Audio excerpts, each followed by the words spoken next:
הקדוש ברוך הוא מלך בני עבדו.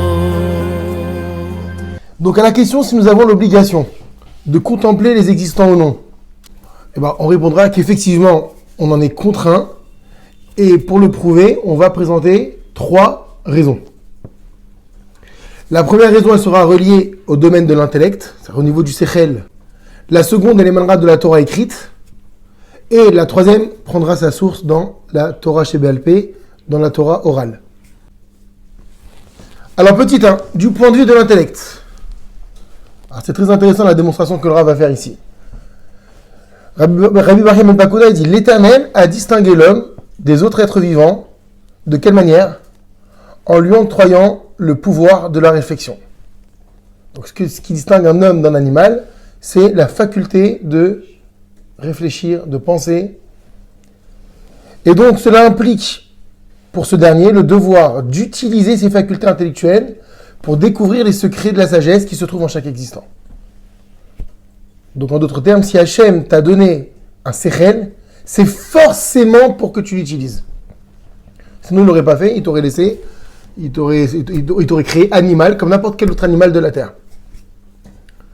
Comme il est rapporté dans un pasouk, dans Iyov, là-bas le verset dit « Qui nous instruit de préférence aux animaux de la terre et nous éclaire plutôt que les oiseaux du ciel. » Donc là-bas, il y a cette comparaison qu'Akadosh Baruch Hu a bien ciblé l'espèce humaine pour lui inculquer ce pouvoir de comprendre.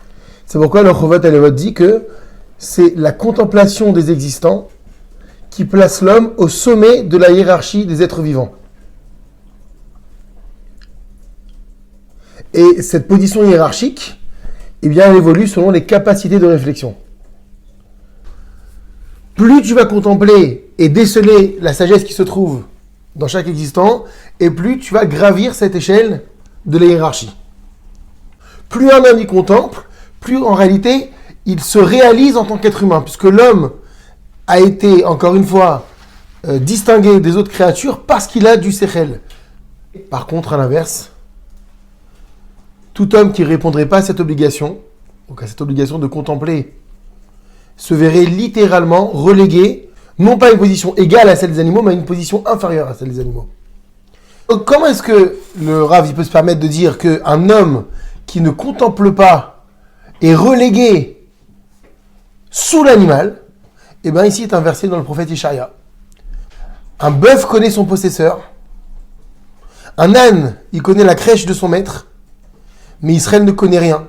Mon peuple n'a pas de réflexion. Ça veut dire que lorsqu'Israël ne fait pas preuve de réflexion, il ne connaît rien. Alors que le bœuf, il connaît. Il sait qu'il appartient à son maître.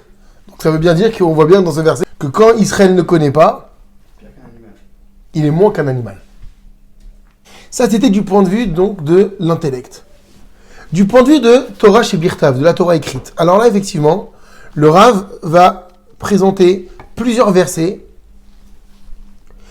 qui imposent l'obligation de contempler les existants de la création. Le premier verset se trouve dans le prophète Ishaïa, au chapitre 40, verset 26.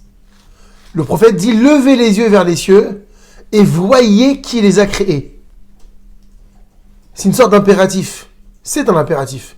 Levez les yeux vers le ciel et regardez qui les a créés. Donc il y a bien une obligation de contempler.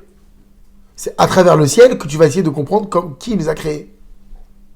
Tu vas essayer de chercher la sagesse qu'il y a dans cette créature. Deuxième verset que le Rav cite, c'est les Teilim, psaume numéro 8, verset 4. David Amelech dit « Lorsque je contemple tes cieux, œuvre de ta main, la lune et les étoiles que tu as formées. » 3 petits points et il faut voir la suite là-bas. Donc on voit bien que David Amelech parle de contemplation des cieux. Et quand il dit les cieux, il précise et la lune et les étoiles, c'est ça qu'on apprend. Donc, est-ce que David Amelech, il avait la tête dans les nuages ? C'est le cas de le dire ? Non, c'est qu'il y avait une obligation de contempler, parce qu'il traite de la méditation, il parle de contempler. Troisième verset, on revient sur Yeshaïa, chapitre 40, verset 21.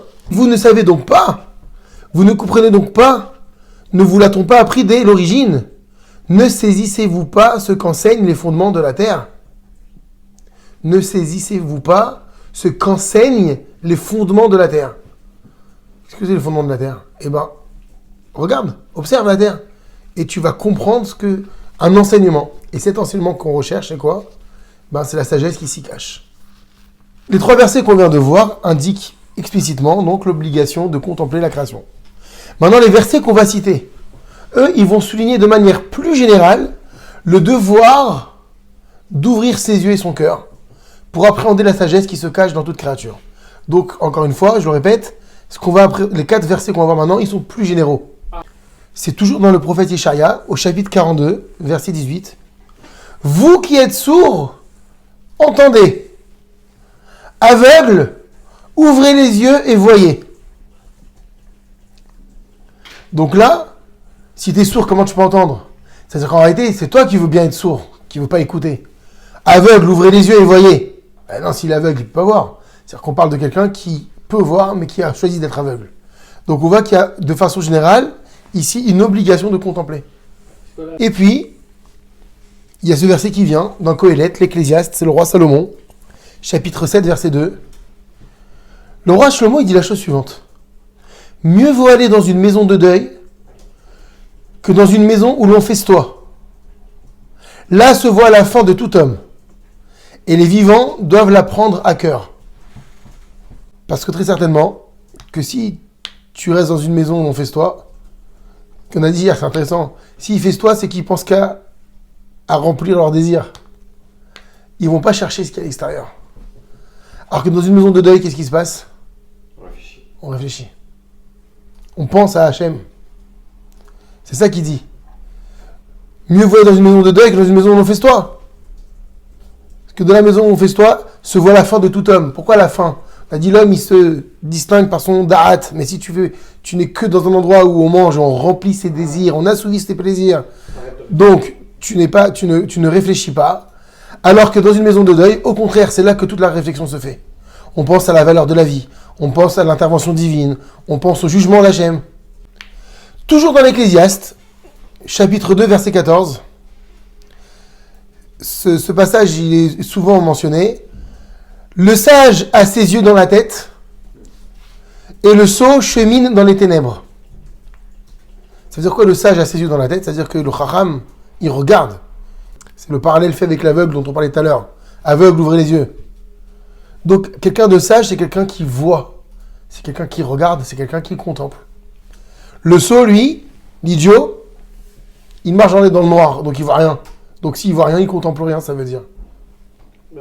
Et enfin, dernier verset, on le retrouve dans les Proverbes du roi Salomon, toujours, chapitre 4, verset 18. Le roi dit la chose suivante. Tandis que la voix des justes est comme la lumière du matin, dont l'éclat va croissant jusqu'en plein jour, le chemin des pervers est sombre comme les ténèbres. Ils ne savent pas ce qui les fait trébucher. Donc il y a toujours cette idée de lumière et de possibilité de voir dans la lumière, et à l'inverse, trébucher dans le noir parce qu'on ne voit pas. Donc on parle ici encore, on fait la relation entre le tzaddik et celui qui veut bien regarder et qui veut bien contempler, et le méchant qui, lui, il ne sait pas ce qui le fait trébucher puisqu'il ne regarde pas. Donc ça, c'était la deuxième partie. C'était du point de vue de la Torah chez Birtav, de la Torah écrite. Et enfin, troisième raison qui nous engage à contempler la création, elle est du point de vue de la Torah orale. Effectivement, on va mentionner une Gemara. Une Gemara donc, qui se trouve dans le traité de Shabbat, page 75a. Voilà l'enseignement qui est rapporté. Quiconque sait calculer les saisons, ainsi que la révolution des astres. Donc on a dit c'est quoi la révolution des astres? C'est le tour complet que réalise un astre sur son axe de rotation. Donc, qui sait calculer les saisons ainsi que la révolution des astres et s'en abstient, c'est à son sujet que le prophète dit. Donc là-bas, le prophète, il va dire deux choses. Il parle de ceux qui mêlent à leur repas à la musique, c'est-à-dire dans le même ordre d'idées, ils sont en train de s'affairer à leurs propres besoins. Ceux qui mêlent la harpe et la lyre, le tambourin, la flûte et le vin à leur repas. Et également ceux qui ne font pas attention à l'œuvre de l'Éternel, Ils n'ont pas Dieu pour le travail de ses mains à Hachem. Donc, quelqu'un qui peut calculer les saisons, qui connaît, qui a des connaissances, mais qui ne le fait pas, eh bien, c'est à son sujet que le verset dit « Il ne fait pas attention à l'œuvre de l'Éternel. Ils n'ont pas Dieu pour le travail de ses mains. » Donc, ce qui voudrait dire quoi ? Qu'il y a une obligation d'utiliser ses facultés pour comprendre l'œuvre des mains d'Hachem. Et la Gemara, elle ajoute toujours là-bas, dans ma Masechet Shabbat, elle pose la question, d'où savons-nous que c'est une mitzvah qui incombe à l'homme de calculer les saisons et les révolutions des astres ? Tu me dis, quiconque ne le fait pas, cela révèle qu'il ne porte pas attention à l'œuvre d'Hachem. Alors moi je te pose la question, d'où on apprend ?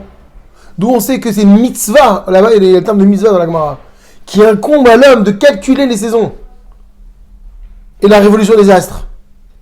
Et la Gemara répond parce qu'il est écrit dans le livre de Devarim, chapitre 4, verset 6. Observez ces lois et accomplissez-les. Elles sont votre sagesse et votre intelligence aux yeux des peuples. Je reprends le verset. Le pasouk là-bas il dit Ushmartem va'asitem. Observez ces lois et accomplissez-les. Elles sont votre sagesse et votre intelligence aux yeux des peuples. Alors la Gemara pose la question, quelle est cette sagesse et cette intelligence aux yeux des peuples ? Si ce n'est le calcul des saisons et le mouvement des astres. C'est-à-dire que, aux yeux des peuples, des nations, des non-juifs, qu'est-ce qui va pour eux être une réalité que véritablement, t'es sage. Tu sais qu'est-ce qu'ils connaissent les non-juifs ? Les astres. Ça, c'est quelque chose qui pour eux est une preuve de connaissance. Alors que dit le verset ? Observez ces lois et accomplissez-les. Elles sont votre sagesse et votre intelligence aux yeux des peuples. La Gemara dit de quelle sagesse on parle qui est considérée comme une intelligence aux yeux des peuples ? C'est le calcul des saisons et des astres. Et deuxième chose, sache que quand tu le fais, tu découvres à travers ces existants qui se trouvent dans le ciel la sagesse divine. C'est bien ce qu'avait dit le roi David tout à l'heure lorsqu'on l'a mentionné. Je contemple les cieux, la lune, les astres. C'est ça qui mène essentiellement, parce qu'effectivement on s'aperçoit de l'immensité de la création à travers les astres. Parce que la Terre, tu peux admettre qu'elle est finie, mais l'univers, on sait qu'il est fini parce qu'on a appris Shara Yichud, il y a Kadosh Baruch Hu qui est infini. Malgré tout, l'immensité de l'univers, waouh. C'est pour ça que quand tu regardes les astres, là tu dis c'est extraordinaire, et la façon dont tout fonctionne comme une horloge, quoi. Il est également rapporté dans les Pirkei Avot. C'est chapitre 2, Mishnah numéro 1. Il y a marqué dans les Pirkei Avot, Eve mechashev efsed mitzvah keneged srara, ou srara vera keneged efseda. Calcule la perte d'un commandement par rapport à son gain, et le gain d'une faute par rapport à sa perte. Alors je vous explique rapidement la Mishnah là-bas. Ça veut dire quoi, calculer la perte d'un commandement par rapport à son gain ? Calculer la perte physique que peut occasionner une mitzvah par rapport à ce qu'elle peut te faire gagner au Olam Haba. Par exemple, j'avais quelque chose qui pouvait me rapporter de l'argent ou une satisfaction physique, et le fait de faire cette mitzvah, je perds. Je n'aurais pas cette... par exemple. Tzedaka, exactement. Shabbat, tout marche. Et calcule aussi le gain d'une faute, c'est-à-dire le plaisir que peut te ramener la faute par rapport à la perte dans le monde futur, également. Et finalement, si tu commences à calculer comme ça, tu ne fauteras jamais. On n'a pas les réponses, c'est calculé. Donc, à partir de cet enseignement oral des Pirkei Avot, ça, de Torah chez BLP, on voit qu'on a, sans parler de la contemplation en soi, on est constamment dans la réflexion. C'est vrai, en allant faire ton minyan à la synagogue, tu vas rater la première mi-temps du match. Ce plaisir, ce gain, tu vas le rater. Mais regarde ce que tu vas gagner. Inversement pour la faute, il y a une faute qui va te donner un plaisir, un gain physique de folie. Mais si tu gagnes cette faute en la faisant, qu'est-ce que tu perds là-haut ? Donc tu es tout le temps dans la réflexion, non-stop. Toute la vie, c'est que ça. De toute façon, que ce soit dans la Torah ou dans les... c'est tout le temps ça. Tu réfléchis tout le temps, si tu réfléchis pas, de toute façon... Tu prends le métro, Tu es sur le quai et tu te dis, si je mets proche du quai, la probabilité que je tombe est plus grande que si je mets contre le mur. Eh ben, tu es toujours dans la réflexion. Si je paye pas mon ticket, je risque de me faire contrôler et je paye un PV. Et Chilou Lachem. Tu es tout le temps dans le calcul. C'est ce que dit ici les Pirkavot. C'est ça l'homme. Il est tout le temps dans le Da'at. Tout le temps Mechachev. Tout le temps. Et puis, la Gemara, elle rajoute. C'est dans ma Sechet Iruvin, page 100b. Si la Torah n'avait pas été donnée à Israël, nous apprendrions la pudeur du chat. Jamais on n'a vu un chat qui fait ses besoins, jamais on n'a vu un chat qui copule. Le chat, c'est l'animal le plus pudique. Pareil, la Gemara, elle continue. On apprend les harayot, les mœurs interdites, de quel animal? De la yona, de la colombe. Parce que la colombe est l'animal le plus fidèle. Les bonnes manières, on les apprend du coq, des recheretz, la Gemara dit. Le coq, il va les séduire, la poule. Et si elle refuse, eh ben, j'arrête. C'est extraordinaire. Et on apprend l'interdit de voler de la fourmi. La fourmi ne profite que du travail qu'elle a fourni. Jamais du travail de l'autre. Donc, qu'est-ce qu'on apprend de cette Gemara? Que si Chaz v'Shalom, la Torah n'avait pas été donnée, entre guillemets, il suffirait simplement de contempler les existants de la création pour savoir ce qu'Hachem il attend. C'est ça la sagesse qui se cache dans les existants.